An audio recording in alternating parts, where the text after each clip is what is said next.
नमस्ते दोस्तों, मैं हूं प्रशांत और स्वागत है आप सबका MBS योगा में। पहले मैं अपने बारे में बता दूं, मैं एक B.Pharm ग्रेजुएट हूं, फार्मेसी ग्रेजुएट और सर्टिफाइड लेवल 3 योगा टीचर भी, आयुष मंत्रालय द्वारा। अब बात करते हैं योग की। आप सोच रहे होंगे पहले ही यूट्यूब पे बहुत सारे योग के चैनल्स अवेलेबल हैं और दूसरे डिजिटल प्लेटफॉर्म्स पे भी, तो क्या होगा अलग इस चैनल में। अब जब हम योग की बात करते हैं तो ज़्यादातर लोग योग को सिर्फ आसन, क्रिया और प्राणायाम के साथ जोड़कर देखते हैं, पर ऐसा नहीं है। जो योग का असली क्रक्स है, जो असली मूल भाव है, वो उसकी फिलॉसफीज में है। इसलिए हम कहते हैं योग को एक जीवन शैली भी कहते हैं, अ वे ऑफ लाइफ, सिर्फ आसन नहीं। हाँ, आसन एक बहुत ज़रूरी पार्ट है, लेकिन उसमें जब योग की फिलॉसफी ऐड होती है तो रिजल्ट्स कुछ और ही होते हैं। अब हम सोचेंगे करके सारे ही हम फिलॉसफीज कैसे पढ़ सकते हैं, जैसे कि योग सूत्र, सांख्य या भगवत गीता। और जब उन्हें हम समझेंगे उसके बाद हम उसको हमारे योग में इनकॉर्पोरेट करेंगे, जब लाएंगे तो बहुत समझ चला जाएगा। तो फिलहाल के लिए हमें कुछ जानना ज़रूरी है जो हम पहले दिन की प्रैक्टिस से हमारे जो योग की प्रैक्टिस है उसके अंदर जोड़ सकते हैं, तो वो है भाव। सांख्या में 4 भाव कहे गए: धर्म, ज्ञान, वैराग्य और ऐश्वर्य। पहला है धर्म भाव। धर्म क्या है? जब मैं धर्म कहता हूँ तो उसका मतलब ये नहीं कि मैं रिलीजन की बात कर रहा हूँ। धर्म वो एक प्रिंसिपल है जो सही है, राइटसनेस जिसे भी कहते हैं। हर किसी का अलग होता है, लेकिन जो सही है, मॉरली जो सही है, उसे धर्म कहते हैं। उससे हमें क्लैरिटी मिलती है, और जब क्लैरिटी मिलेगी तो आता है ज्ञान। ज्ञान है अवेयरनेस। हम अवेयर होने चाहिए हमारे एक्शंस में, हम जो कुछ भी करते हैं उसके अंदर। धर्म के बारे में मैं एक चीज़ बताना भूल गया। पहला धर्म होता है स्वधर्म। स्वधर्म मतलब मेरी तरफ धर्म। तो जब मैं कह रहा हूँ मेरी तरफ धर्म, इसका मतलब ये नहीं कि मैं सेल्फिश हूँ।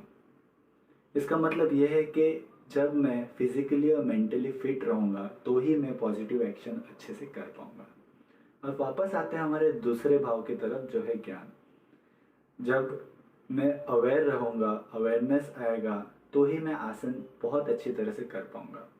दोस्तों, योग आसन करते टाइम पे, करते समय हमारा बॉडी अवेयरनेस बहुत ज़रूरी है। अगर बॉडी अवेयरनेस नहीं रहेगा तो फायदों की जगह नुकसान भी हो सकता है। तीसरा है वैराग्य। जब मैं वैराग्य भाव की बात करता हूँ तो इसका मतलब ये नहीं कि हमें दुनिया की सारी सुख सुविधाएं छोड़ देनी चाहिए, या इस खूबसूरत दुनिया की चीज़ें, हमारी लाइफ की चीज़ें हमें छोड़ देनी चाहिए, ऐसा नहीं है। वैराग्य मतलब ये है कुछ ऐसी चीज़ें जिनके पीछे हम भागते रहते हैं लाइफ में, वो ज़रूरत नहीं है। हमें समझना चाहिए कि हमारा मूल सुविधा है, हमें क्या चीज़ खुशी देती है, क्या चीज़ है, और उन चीज़ों के पीछे नहीं भागना, समय व्यतीत नहीं करना। चौथा है ऐश्वर्य भाव।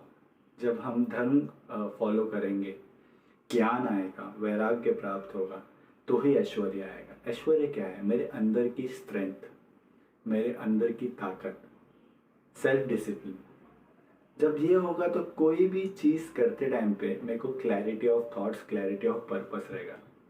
मैं क्लियर रहूँगा कोई भी चीज़ करते टाइम पे, और वही चीज़ मेरे आसन प्रैक्टिस में भी दिखेगी। ये थे 4 भाव: धर्म, ज्ञान, वैराग्य और ऐश्वर्य। अब इसके अलावा क्या? मैं आता हूँ मेडिकल बैकग्राउंड से, तो मैं कोशिश करूँगा ज़्यादा से ज़्यादा एनाटॉमी एंड फिजियोलॉजी, जो हम कहते हैं, हमारे जॉइंट्स, हमारे मसल्स कहाँ एक्ट कर रहे हैं। कोई भी एक्सरसाइज कर रहे हैं, बहुत ज़रूरी है हमें जानना कि हमारे मसल्स और हमारे जॉइंट्स कैसे एक्ट कर रहे हैं, तो हम उसका मैक्सिमम बेनिफिट ले सकते हैं। इसके अलावा हम हमारे चैनल पे डाइट की भी बात करेंगे। बहुत ज़रूरी है डाइट को, प्रॉपर डाइट लेना, तो हमारे जो बेनिफिट्स हमें दिखते हैं बॉडी में, जो रिजल्ट्स दिखते हैं, वो और भी ज़्यादा अच्छे होते हैं। योगा में 3 प्रकार की डाइट बताया गया है: राजसिक, सात्विक और तामसिक। ये 3 गुण है जो हर चीज़ में भी होते हैं, वैसे ही हमारे डाइट में भी होते हैं। सो हम इसके बारे में आगे आने वाले योगा में वीडियोज़ में और अच्छी तरह बात करेंगे। सो दोस्तों, ये था मेरे वीडियो मेरे चैनल का ब्रीफ इंट्रोडक्शन, जहां हमने बात की भाव की जो हम इंक्लूड करेंगे, जहां हमने बात की हमारे डाइट की जो हम बताएंगे, आगे डिस्कस करेंगे, और कैसे हम अपने आसन्स करेंगे साइंटिफिक चीज़ों को लेके। योगा अपने आप में ही एक बहुत साइंटिफिक तरीका है जो हमें जानना है। सो दोस्तों, आज के लिए इतना ही। मैं रिक्वेस्ट करूँगा कि आप इस चैनल को सब्सक्राइब कर दें, तो आगे वाले आने वाले समय में हम फिर योगा साथ में सीख पाएंगे। नमस्ते।